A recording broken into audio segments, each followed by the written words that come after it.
Noong nakaraan, tinalakay natin na para magkaroon tayo ng buhay na walang hanggan, ayon kay Jesus, sa John 17:3, na kailangan, requirement siya, kailangan natin makilala ka, sabi niya, kanyang ama ang tinukoy, kilala ang Diyos na Jehovah. So, natalakay na natin yon. At dinescribe niya ito na ang tanging tunay na Diyos. Pag sinabing tanging, only yan. At sinasabi si Jesus, kasi hindi siya ang Diyos. Kasi sabi niya, ang kanyang ama sa langit, yung tanging tunay na Diyos. Ngayon, binanggit dito, dalawa ang requirements. Ano yung isa? Maliban doon sa makilala ang kanyang ama doon sa langit, si Jehovah, at gaya na natin gamitin yon, tumawag tayo sa pangalan niya, sabi ni Jesus, at ang isinugo mo si Jesucristo. Sabi niya, ang pagkakaroon o makilala ang ating Panginoon Jesus ay hantong sa pagkakaroon ng buhay na walang hanggan. Kasama ito, requirements ito sa pagkakaroon ng buhay na walang hanggan. Dalawa, makilala ang kanyang makalangit ama si Jehovah at siya na isinugo ng Diyos, si Jesucristo. Kailangan makilala siya, si Jesus. Siyempre, marami ngayon mga tao nakakilala sa Diyos, sa ating Panginoon Jesus. Kasi bakit? Pag sinabi ng Jesus, ang nasa isip kagad nila, una, tuwing December, yung nasa sabsaban, di ba? Yung sanggol na ipinanganak. Ang iba naman, yung nakapako. Yun. Nakadipa. Ayan. So, yun yung nasa isip nila. So, sapat na ba yun? Yung pagkakaroon ng kaalaman tungkol doon? Ay si Jesus siya yung nakapako, nagbigay ng kanyang buhay para sa atin. At sinasabi pa nga ng iba, siya yung Diyos. Pero, yun ba yung tinukoy dito ni Jesus na makilala ang isinugo ng Diyos, si Jesucristo? Ganito ang sinabi ng Efeso 4:13. Binibigyan tayo ng idea. Ano yun? Tingnan natin sa Efeso 4:13 kung ang pagkilala kay Jesus, pahapyaw lang ba? O dapat natin talagang suriin, i-research, alamin mula sa Biblia ang tungkol sa Kanya. Itong sinabi. Efeso 4:13 ay sinasabi ng ganito. Hanggang sa magkaisa tayong lahat sa pananampalataya at magkaroon ng tumpak na kaalaman sa anak ng Diyos. Sabi diyan, pagkakaisa sa ang lahat sa pananampalataya, magkaisa kung sino sinasampalatayanan. Alam mo tungkol kay Jesus, magkaroon ng tumpak na kaalaman sa anak ng Diyos. Si Jesus ang kinukoy dito. Magkaroon ng tumpak, tama. So, tumpak na kaalaman, hindi lang yung pahapyaw na kaalaman. Parang narinig ko lang yan. No? Hindi, alamin talaga kung sino ang anak ng Diyos. No? Adi alamin natin ano bang tumpak na kaalaman tungkol kay Jesus. Adi una, si Jesus ba ay walang pasimula? Adi alamin natin. Iyan ay nasa Colossus 1:15. Kasi ang Diyos, binanggit sa Biblia, na ang Diyos walang pasimula, walang hanggan. Walang lumalang sa Diyos. Walang lumikha sa Diyos. Siya ay Diyos na, nag-iisa pa siya noon, no? Mula noong mahabang panahon, kasi walang pasimula no? Hanggang sa may lilikha siya na isa, unang-una. Sino ito? Colossus 1:15. Tingnan natin kung may pasimula ba si Jesus. Colossus 1:15. Basahin natin. Siya ang larawan ng di nakikitang Diyos. Minsan, iba, na-distract ka agad, dito na nakapokus. Larawan ng di nakikitang Diyos, sabihin ka na, yan, si Jesus, larawan nga lang Ibig sabihin, kahawig, wika nga, ang kanyang mga katangian ay katulad sa kanyang ama. Bakit nga ba? Ay, pinaliwanag ang kasunod kong dan. Bakit kalarawan niya wika nga? No? Talagang ang kanyang katangian ay gayang-gaya ng kanyang ama. O parang isang tao, hawig ka talaga ng iyong tatay. Sabi niya sa anak. May anak ako rito nakikinig ngayon. Hawig ka talaga ng tatay mo. Pero hindi man siya, isa na lang kami noon. Sabi rito, siya ang larawan ng di nakikitang Diyos. Ang panganay sa lahat ng nilalang. So binanggit dito, panganay si Jesus sa lahat ng nilalang.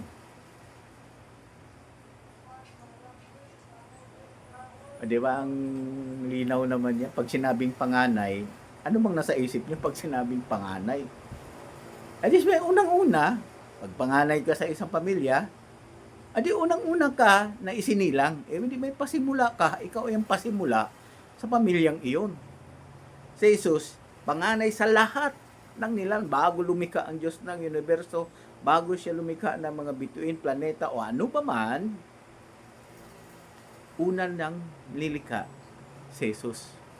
Panganay. Kaya si Jesus ay mayroong pasimula. Katunayan, ito mismo ang sinabi ni Jesus sa Apokalipsis 3:14. Sa Apokalipsis 3:14, inilarawan niya rin ang sarili niya no? Sa ganitong paraan. Sa anghel ng congregation sa Laodicea, isulat mo, sabi ni Jesus sa anghel. Ito ang mga bagay na sinabi ng Amen, si Jesus, kasi siya ang Amen o gumanap para maisakatuparan lahat ng mga pangako ng Diyos, yung layunin ng Diyos, yung gusto ng Diyos, ay siya yon. Kaya siya tinawag na Amen. Ang saksing tapat, o saksi, nagpapatotoo kasi si Jesus. Tapat siyang ginampanan ito. Saksi siya. Nangangaral siya, nagpatotoo siya. Pero may kasunod. Ang pasimula ng paglalang ng Diyos. Kaya si Jesus mismo nagsabi niya. Sinabi niya, pasimula siya ng paglalang ng Diyos. Siya ang unang-unang nilalang ng Diyos. Tama nga naman dun sa Kolosas. Ang panganay sa lahat ng nilalang. May pasimula si Jesus. Samantalang ang Diyos, siyempre pa, ang Diyos ay walang pasimula. Wala siyang pasimula. At nilinaw yan ng Biblia na ang Diyos ay walang pasimula. Gaya na sinabi ko nga, ang Diyos hindi nilalang na para bagang may pasimula siya. Siya nga ang may lalang no? At yan mismo, ang binanggit ng Diyos sa Awit chapter 90 verse 1 and 2. Nilarawan dito ang Diyos na wala siyang pasimula, walang lumalang sa Diyos. Ano sinabi? Sa chapter 90 verse 1 ng awit. O Jehovah, ikaw ang naging tahanan namin sa lahat ng henerasyon. Bago na isilang ang mga bundok, o bago mo ginawa ang lupa at ang mabungang lupain, mula sa panahong walang takda o walang pasimula hanggang sa panahong walang wakas, ikaw ang Diyos. Kaya ano ang sinabi ng salita ng Diyos sa Biblia tungkol sa kalagayan ng Diyos? O sinasabi niya, ang Diyos ay walang pasimula at wala ding wakas. Hindi namamatay ang Diyos. May idea din tayo dyan. Si Jesus namatay, pero ang Diyos hindi namamatay. Walang wakas yan. Hindi nagwawakas ang buhay. Wala ding pasimula. No, walang lumalang sa Kanya. Siya ang may lalang. O, balikan natin ulit yung tinalakay natin sa Kolosas 1:15. Kaya dito sa Kolosas 1:15, binanggit yan, si Jesus ay mayroong pasimula. Siya ang unang-una na nilalang ng Diyos. At gaya ng paglalarawan ulit ng ating Panginoon Jesus sa Apokalipsis 3:14, sabi niya, tinukoy ang kanyang sarili, sinabi ng Amen, siya yon, ang saksing tapat at totoo. Gaya ng mga saksi ni Jehovah, nagpapatotoo din si Jesus. At gaya ng ginawa ng mga saksi ni Jehovah, nangangaral din, sinasaksiyan kung ano ang layunin ng Diyos, ano ang gagawin ng Diyos, anong katangian ng Diyos, at bakit mahalaga na makilala natin ang Diyos. Gaya ng ginagawa ko ngayon sa inyo. At sabi rito, sa dulong bahagi, sabi ni Jesus, ang pasimula ng paglalang ng Diyos. Siya yung pasimula, ang ating Panginoon Jesus. Siya ang tinukoy dito sa Apocalypse 3:1-4. Ayan. Si Jesus yan ang tinukoy dyan. So, anong aral? Na tama lang sinabi ni Jesus, ang tanging tunay na Diyos, ang kanya makalangit Ama, si Jehovah. Siya, mababa siya. Kasi ang may lalang, hindi nililika. Ang may lalang, naglalang. Si Jesus, nilalang, may pasimula. At kung tanungin natin si Jesus kung kung ikumpara siya sa kanyang Ama, pantay ba sila? Siya rin ba? Pantay ba ang kanilang kapangyarihan, kadakilaan, kaluwalhatian? Ay siya na mismo ang nagsabi niyan. Basahin nga natin yung Juan 14:28. 14:28 ng Juan. O tandaan natin ulit. Sabi ni Jesus, para magkaroon sila ng buhay na walang hanggan, kailangang makilala ang kanyang Ama, si Jehovah, at ang sinugo mo si Kristo. Ang sabi doon, dapat tumpak na kaalaman sa anak ng Diyos. Tumpak na kaalaman. Kaya nalaman na natin si Jesus ay may pasimula, siya ang unang nilalang ng Diyos. Hindi siya kapantay ng Diyos. At ang tanong kong binangon kanina, may sinabi ba siya na gano'n? Na hindi sila pantay ng Diyos? Meron. 14:28 ng Juan. Basahin nga natin ang 14:28. Sinabi dito ni Jesus, narinig niyo na sinabi ko, aalis ako at babalik ako muli sa inyo. Kung iniibig ninyo ako, magsasaya kayo na pupunta ako sa Ama. Bakit kaya magsaya? Sabi niya, dahil ang Ama niya sa langit, yung pinapanalanginan niya, ang lumalang sa kanya, ay mas dakila kaysa akin. Maliwanag yung sinabi dito ni Jesus. Hindi niya lang siya nagpatumpik-tumpik dito para bang tayo ay inlagay pa sa balag ng alanganin. Hindi. Sinabi niya na kung ikumpara sa kanyang Ama, mas mababa siya. Oo, ang kanyang Ama mas dakila, mas makapangyarihan sa lahat. Katunayan, gaya nung sa 17:3 na yan, titingnan mo yung 17:1, nanalangin dyan si Jesus sa kanyang Ama. Tandaan natin, ang Diyos hindi nanalangin, ang Diyos ang dumirinig ng panalangin. Is Awit 65:2, siya ang dumirinig, siya ang nakikinig. Ang Diyos hindi nanalangin. Siya ang katastaasan sa buong lupa, ang soberano sa buong sansinukob. So hindi nanalangin ang Diyos, siya ang pinapanalanginan. At si Jesus, siya yung nanalangin sa kanyang Ama. At sabi, bakit siya nanalangin? Sabi niya, ayan, ang Ama ay mas dakila kaysa akin. Mas nakakataas ang kanyang Ama, si Jehovah, kaysa kanya. O nga naman, dahil nilalang lang siya. May lalang yung kanyang Ama. At katunayan, maging si Jesus mismo ay nagsabi niyan na ang kanyang Ama ay Diyos niya rin. Siyempre, kung Diyos ng mga anghel, ang Diyos na Jehovah, Diyos din ng unang nilalang ng Diyos, si Jesus, ang panganay sa lahat ng nilalang, Diyos niya rin ang kanyang Ama. May sinabi ba si Jesus na mayroon talaga siyang Diyos? Ay, oo naman. Para hindi na tayong maligaw. Hindi ka na magguluhan sa isip. Meron ba tayong mababasang ganyan? Oo. Ganito ang sinabi sa Juan 20:17. Basahin nga natin ang Juan 20:17. Ang setting dito, binuhay na muli si Jesus. Siya binuhay na muli. Gulat yung alagad ni Jesus. Oo. Na si Maria. Nagulat siya. Kilala niya si Jesus sa boses, hindi sa mukha. Kasi tinanong niya pa kung nasaan na, baka alam niya ng kausap niya kung nasaan ang kanyang Panginoon. Sabi niya, sa 2017 ng John 20:17, ganito ang sinabi ni Jesus, kung may Diyos ba talaga siya. Sabi niya, meron nga ba? Sabi niya, John 20:17, sinabi ni Jesus, huwag kang kumapit sa akin dahil hindi pa ako nakakaakyat sa Ama. Pumunta ka sa mga kapatid ko at sabihin mo sa kanila, aakyat ako sa aking Ama na inyong Ama, o yung Ama niya raw, Ama din natin, at sa aking Diyos. Ulitin, sa aking Diyos, o may Diyos si Jesus, nakakataas sa Kanya, yung lumalang sa Kanya, sa aking Diyos at inyong Diyos. Kaya ang Diyos na sinasamba natin, sinasamba din ni Jesus. Talaga bang sinabi ni Jesus yan? Sang-ayon ba siya na ang kanyang Ama, ang kanyang Diyos ay dapat sambahin? Oo naman, sinabi niya yan.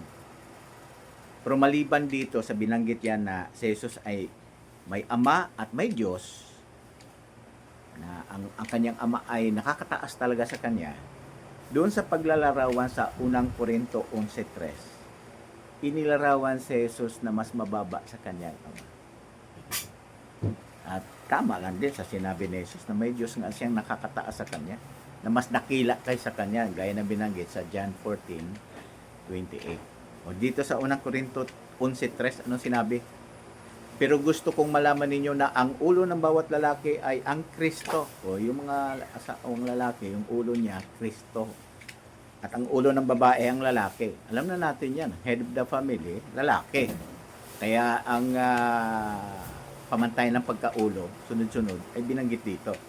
Pero ang kasunod, ang ulo ng Kristo ay ang Diyos. O may nakakataas din. Paanong ang lalaki, ang ulo niya si Kristo, nakakataas ang Kristo sa mga ulo ng tahanan ng lalaki. O si Kristo din, may nakakataas din ng kanyang Ama. Yung mas dakila. Sabi niya, mas dakila kaysa akin, sabi ni Jesus. Na sinasabi sa Biblia na Diyos niya rin. Ngayon, may matutuhan tayo doon sa bagay na yan. Noong si Jesus mismo ay tinukso ni Satanas na gumawa siya ng isang beses na pagsamba. Tingnan nga natin. Sasagutin nun ang tanong, sino ang dapat sambahin? Ito mismo ang sinabi ni Jesus. Sa Mateo 4,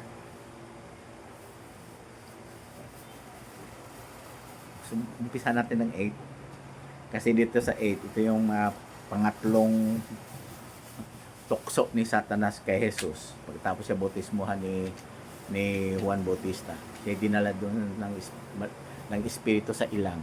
At doon natukso siya, tinukso siya ng diablo. So ito yung pangatlo. Sa 8, dinala naman siya ng diablo sa isang napakataas na bundok at ipinakita sa kanya lahat ng kaharian o lahat ng gobyerno sa mundo. Lahat.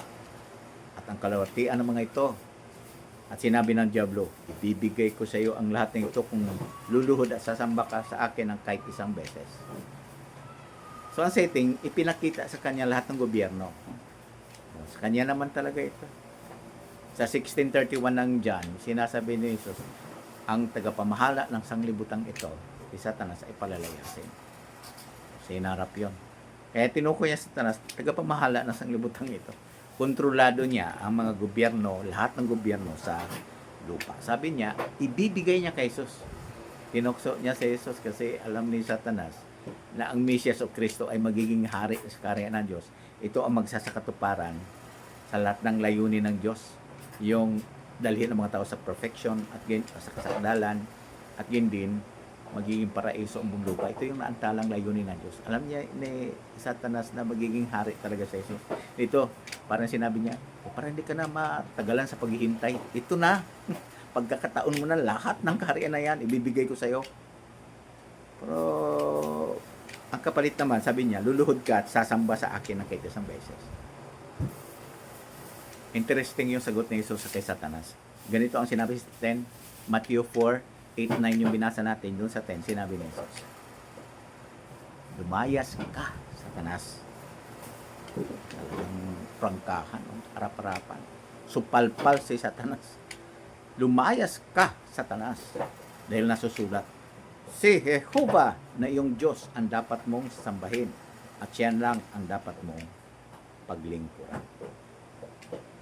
Dito sa sinabi ng Diyos, ni Jesus tungkol sa Diyos, sinabi niya kay Satanas, si Jehovah na iyong Diyos, pinamumukha niya kay Satanas. Bago ka magrebelde sa Diyos, Diyos mo na yan si Jehovah. Siya yung dapat sambahin. Hindi sinabi ni Jesus dito, "Hoy, Satanas, ako yung Diyos." Naluloko ka na ba? Hindi. Sinabi niya sa kanyang kausap si Satanas na ang Diyos ang dapat na sambahin. Siya lang ang dapat na paglingkuran. So anong aral? Maliwanag dito, si Jesus ay nakabababa sa kanyang Ama. At si Jehovah, sabi niya, ang dapat sambahin.